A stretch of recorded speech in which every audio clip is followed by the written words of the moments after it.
CST, une idylle qui avait fait grand bruit au début de la campagne présidentielle en 2021. Celle entre Thomas Soto et Maya Daboulos, conseillère de Jean Castex à l'époque. Mais d'après les dernières informations parues dans le site de Voici, ce serait terminé entre eux. Fin d'une histoire qui avait semé la zizanie dans la carrière de Thomas Soto. Entre le sympathique journaliste de 49 ans et Maya Daboulos, 41 ans, la rupture aurait été actée selon nos confrères de Voici qui n'apportent toutefois pas plus de détails.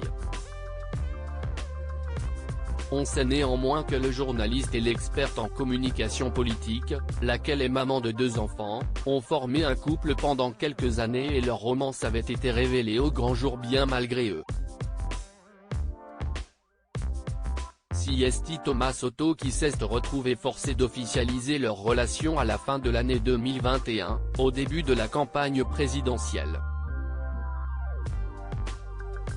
À l'époque, il était annoncé qu'il ne présenterait plus Élysée 2022, son émission politique sur France 2.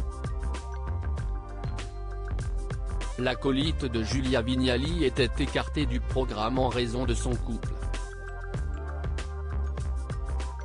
Et pour cause, on y voyait une sorte de conflit d'intérêts étant donné que Maya Daboulos était la directrice de communication du Premier ministre Jean Castex.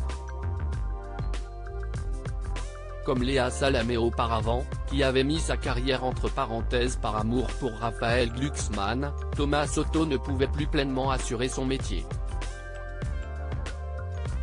Il avait lui-même confirmé son retrait lors d'une interview pour Le Parisien. Un événement personnel, que je ne souhaite pas développer car cela concerne ma vie privée, me pousse à prendre une décision simple et claire, le temps de la campagne présidentielle, j'ai choisi de me mettre en retrait d'Élysée 2022. Une décision qu'il estimait difficile et, d'une certaine manière, assez injuste.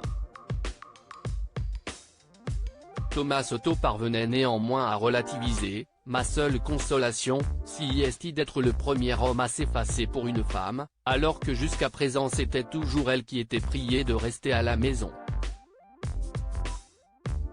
À l'été 2022, Maya Daboulos décrochait un nouveau poste qui lui permettait de retrouver l'ombre. Celui de coprésidente exécutive du grand groupe Havas France.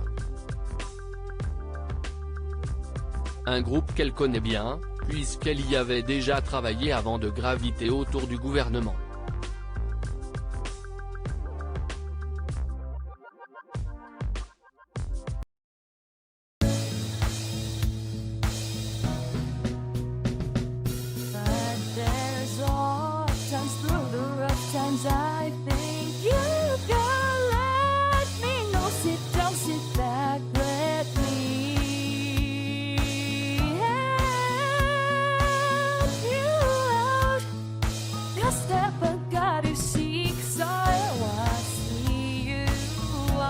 On your